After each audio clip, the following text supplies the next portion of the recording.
Om Swastiastu.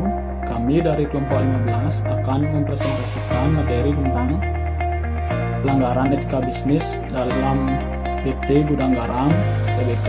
Nama saya Imade Denio Putra Sidewa, NPM 19321222220. Saya Ibu Siti Murahana Diputra, NPM 19321222227. Pengertian etika bisnis. Etika bisnis merupakan landasan tentang moralitas dalam ekonomi atau bisnis dan semua pihak yang terkait untuk menghindari penyimpang-penyimpang ilmu ekonomi dan mencapai tujuan atau mendapatkan laba. Sehingga kita harus menguasai sudut pandang ekonomi, hukum dan etika maupun moral agar bisa mencapai target yang diinginkan. Pelanggaran etika dalam bisnis pada PT Gudang Garam. PT Gudang Garam Tbk didirikan oleh Suryo Wonowidjoyo pada tanggal 26 Juni 1958. PT Gudang Garam Tbk adalah sebuah merek atau perusahaan produsen rokok populer asal Indonesia yang bermarkas di Kediri, Jawa Timur, Indonesia. Menurut etika pariwara Indonesia, iklan ialah pesan komunikasi pemasaran atau komunikasi publik tentang sesuatu produk yang disampaikan melalui suatu media dibiayai oleh pemprakarsa yang dikenal serta ditujukan kepada sebagian atau seluruh masyarakat.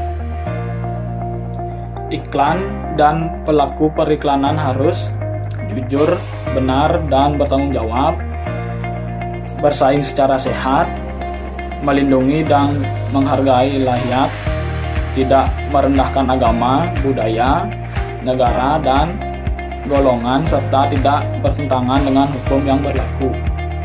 Melindungi dan menghargai layak, tidak merendahkan agama, budaya, negara, dan golongan, serta tidak bertentangan dengan hukum yang berlaku. Iklan yang menyatakan kebenaran dan kejujuran adalah iklan yang beretika, akan tetapi iklan menjadi tidak efektif apabila tidak mempunyai unsur persuasif.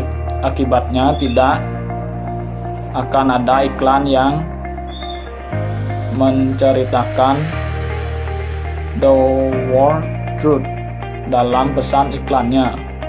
Iklan dikomunikasikan kepada layak luas melalui media massa komunikasi. Iklan akan diterima oleh semua orang, semua usia, golongan, suku, sehingga iklan harus memiliki etika baik moral maupun bisnis. Adapun kasus pelanggaran yang berkaitan dengan etika dalam bisnis, khususnya dalam hal etika periklanan, yaitu kasus pelanggaran yang dilakukan oleh PT Gudang Garam Tbk sebagai berikut.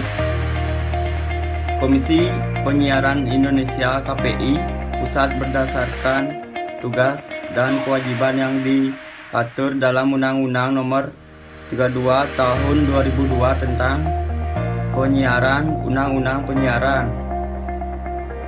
Pengaduan masyarakat, pemantauan dan hasil analisis telah menemukan pelanggaran pedoman perilaku penyiaran dan standar program siaran P3 dan SPS Komisi Penyiaran Indonesia tahun 2012 pada program siaran iklan niaga rokok Gudang Garam yang ditanyakan oleh stasiun TV One pada tanggal 10 Mei 2014 pada pukul 19.43 WIB.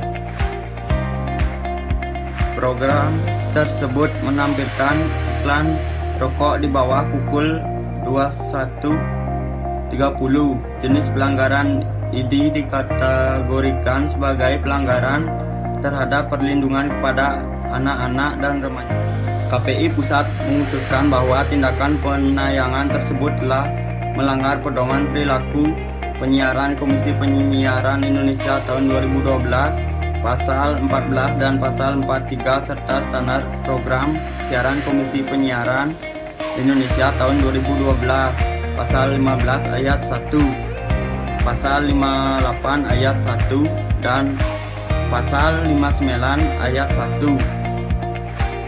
Menurut catatan KPI Pusat, program ini telah menerima surat teguran tertulis pertama nomor 953 KPI 514 tertanggal 5 Mei 2014.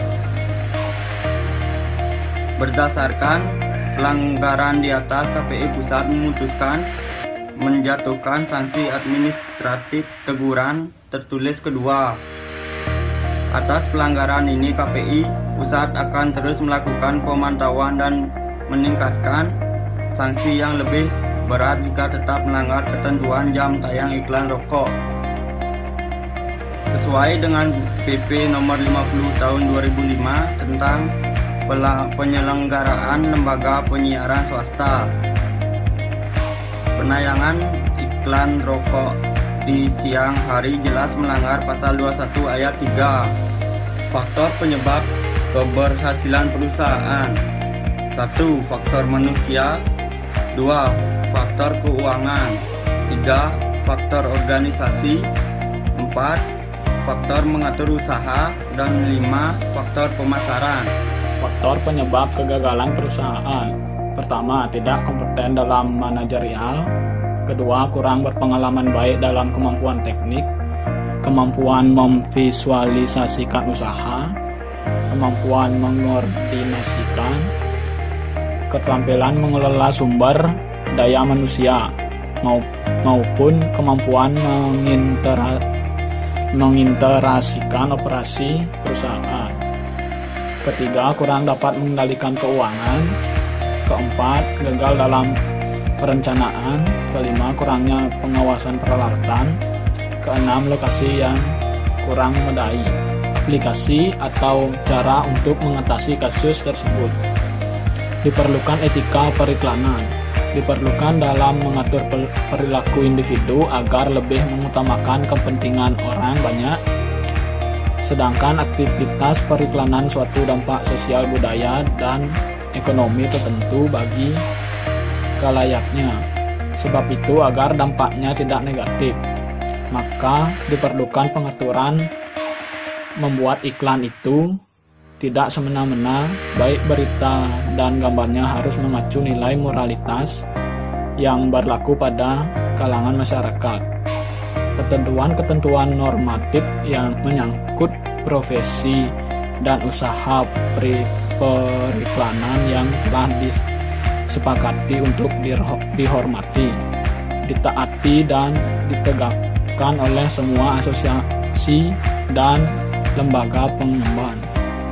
Kesimpulan: berdasarkan inti uraian pembahasan, yaitu mengenai kasus pelanggaran etika dalam bisnis, khususnya dalam hal etika periklanan yang telah dilakukan oleh PT Gudang Garam Tbk terkait tindakan penayangan tersebut yang telah melanggar pedoman perilaku penyiaran Komisi Penyiaran Indonesia tahun 2012 Pasal 14 dan Pasal 43 serta standar program siaran Komisi Penyiaran Indonesia tahun 2012 Pasal 15 ayat 1, Pasal 58 ayat 1 dan Pasal 59 ayat 1, sehingga pihak KPI Pusat melayangkan surat teguran tertulis pertama nomor 953 KPI 0514 tertanggal 5 Mei 2014, yang mana apabila pelaku iklan PT Gudang Garam Tbk tidak mengindahkan atau mengabaikan maka KPI pusat akan memutuskan menjatuhkan sanksi administrasi teguran tertulis kedua. Atas pelanggaran ini, KPI pusat akan terus melakukan pemantauan dan meningkatkan sanksi yang lebih berat jika tetap melanggar ketentuan jam tayang iklan rokok. Sekian presentasi dari kelompok 15. Kalau ada kesalahan kata mohon dimaafkan. Saya tutup dengan Rama Santi. Om Santi Santi Santi Om.